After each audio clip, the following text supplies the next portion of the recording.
तो जय श्री राम मेरे साथियों, मेरे भाइयों, मेरे देवी सज्जनों, भाइयों, दोस्तों, सबको राम राम।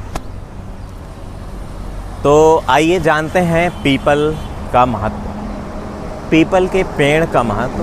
पीपल अगर आप देखेंगे तो पुरातन काल में पारंपरिक अगर आप देखेंगे तो पुरातन संस्कारों में अगर देखें आप, परंपराएं देखें तो जुड़ी हुई थी पीपल के पेड़ से। और पीपल को भगवान माना जाता था, वासुदेव भगवान के रूप में लोग पूजते थे।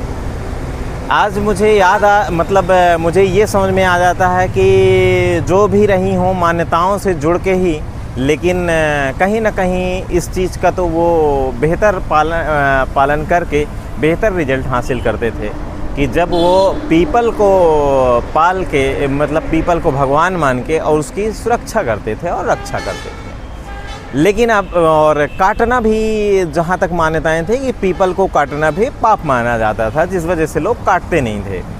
अब उसके पीछे का ये तो हो गई धार्मिक मान्यताएं जो थी, और यहाँ तक कि और भी अन्य कर्मकांड से जुड़ी हुई भी चीज़ें थीं जो की जाती थी, जिसमें पानी वानी डालने का भी प्रावधान था, जिससे पीपल का पेड़ ज़्यादा दिनों तक सरवाइव करे। लेकिन अब आता था कि भाई पीपल के पेड़ का तो, लेकिन पीपल क्या करता था, तो ये धार्मिक मान्यताएं हो गई। अब मैं आपको थोड़ा सा वैज्ञानिक मान्यताएं नहीं, वैज्ञानिक तथ्यों के हिसाब से समझाता हूँ कि वैज्ञानिकता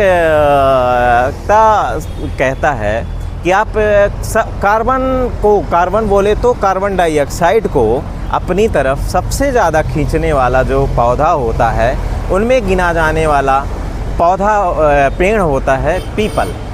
और इस पीपल का जितना आप दिन और रात में ऑक्सीजन लेते हैं, उसमें बहुत सारा अगर महत्व है किसी का, तो पीपल और बरगद के पेड़ों का है। तो पेड़ सभी निकालते हैं, लेकिन वो उनका एक टाइम है, वो कम करते हैं और ये ज़्यादा करते हैं। तो अगर ये कहें कि ये टॉपर लोग हैं, अगर किसी क्लास में टॉपर बच्चों की गिनती की जाए तो वही उसी तरह टॉपर हैं ये पीपल और बरगद, और इन्हें मान्यताओं के साथ में सुरक्षित रखा जाता था। अब समझिए कि इस पेड़ को कार्बन को सबसे ज़्यादा स्वीकृत, आज हम बाइक ले लेते हैं, 4 व्हीलर ले लेते हैं, कुछ भी हो, भयंकर आप डीजल पेट्रोल ये सब का यूज कर रहे हैं और उपयोग हो रहा है। और उपयोग होने से इसका क्या होता है कि दुष्प्रभाव तो पड़ेगा। चारों तरफ वातावरण है, पूरा इकोसिस्टम बिगड़ा हुआ है, पानी सही टाइम पे बरसता नहीं है, जब ज़रूरत होती है, जब नहीं बरसता, जब ज़रूरत नहीं होती तब बरसात हो रही है, जब आपको तूफ़ान आता है, जब आपको ज़रूरत नहीं होती तब ऐसे ऐसे तूफ़ान आ रहे हैं, तमाम चीज़ें ढह जा रही हैं। हालांकि खैर